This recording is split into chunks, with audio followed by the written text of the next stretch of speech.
सुना बघा कशा होत्या. सुना सासरे आहेत का? सासरे आहेत का? सासरे सुना आहेत तुम्हाला? पाच मग का कशा आहेत तर द्या पूर आल्यावर सोडून. सून सांगतो मी तुम्हाला कशी होती. आणि ती भरताची पत्नी मांडवी ही संध्याकाळी श्रीरामाच्या आईची सेवा करत होती, कौशल्या मातेची. और बहुत रात हो गई तो माँ ने कहा कि बेटा आप जाओ सो जाओ. तो कहा नहीं मैं नहीं सो सकती. बोले क्यों नहीं सो सकती? तो मैं यहाँ से जब नंदीग्राम में देखती हूँ ना तो वहाँ कुटिया में मेरे स्वामी अभी तक जग रहे हैं. तो बोले तुम्हें कैसे पता कि तुम्हारे स्वामी अभी तक सोए नहीं है? तो बोले जिस कुटिया में मेरे स्वामी बैठे हैं उस कुटिया में दिया अभी तक जल रहा है. ऐसा अर्थ है कि जब तक दिया जलता रहे तब तक मेरे स्वामी जागते रहे. जिस दिन दिया बुझ जाएगा तो समझ लेना मेरे स्वामी सो गए. मेरे स्वामी अगर जगे है तो मैं उनकी अर्धांगिनी हूँ. मैं कैसे सो सकती हूँ? और सुबह उठकर यही बात माता ने जब भरत को पूछी कि बेटा इतने रात तक क्यों जागते रहता है? रात भर कोई जगता है?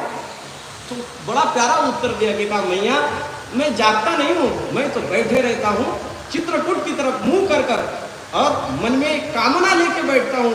क्या मेरे राम सोए हैं? क्या उन्हें अभी भी इस अयोध्या की चिंता है?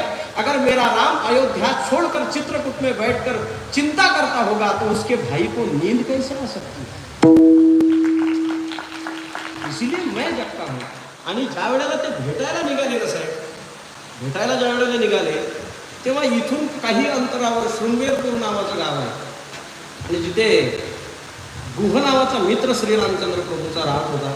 भरत तिथपर्यंत आले आणि कोणतरी येऊन सांगितलं भरतजी ये राम सखा है, ये राम सखा है. तो गले नहीं मिले. तो बोले दंडवत लगाया. झोपले त्यांच्या पुढे. कोणीतरी विचारले भरताला अहो तुम्ही गळ्याला नाही लागले. तर त्यांनी सांगितलं ये मेरे राम का सखा है यानी श्री राम है और मेरी जगह राम के पैरों में है, छाती में नहीं. तुम्हाला राम पाहिजे असा भाऊ संबंध जोडा भावाचा. ऐसा कर घरा राम. रामजीला भाऊ म्हणा.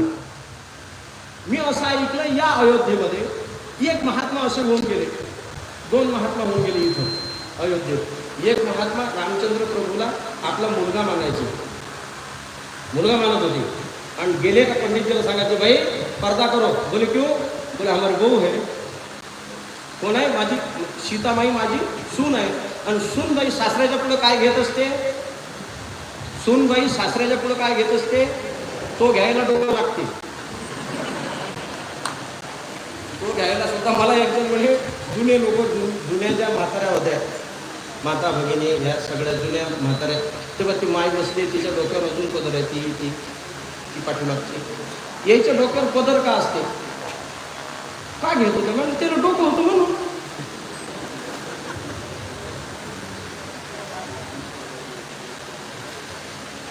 जुन्या काळामध्ये डोक्यावर पदर घ्यायचे.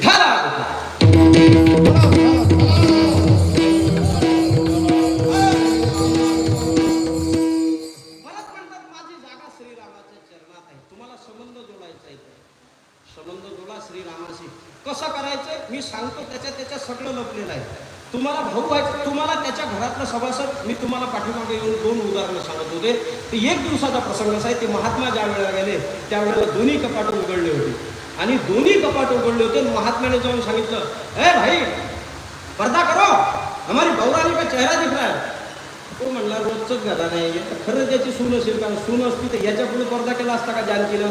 पण महात्म्याने जसा गाभाऱ्यात पाय ठेवला तर सीतामाईच्या जवळचं कपाटाचं दार हळकं लागलं. तर ती विचारायला लागला म्हणजे दरवाजा कसा लागला?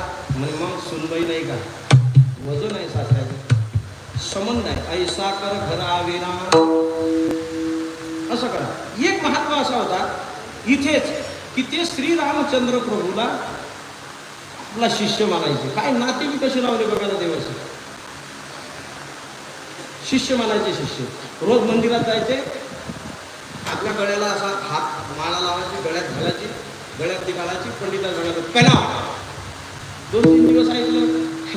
अरे बोले तू पहनते हो, बाद में बोलते पहिला पैसा थोड़ी चलता है. तो बोले हमारा चेला है राम. बोल शिष्य है हमारा, हमारे हाथ से ही पहनेगा. 2 दिवस झाले मला अजिबात माळ घालायची नाही, अजिबात घालायची नाही.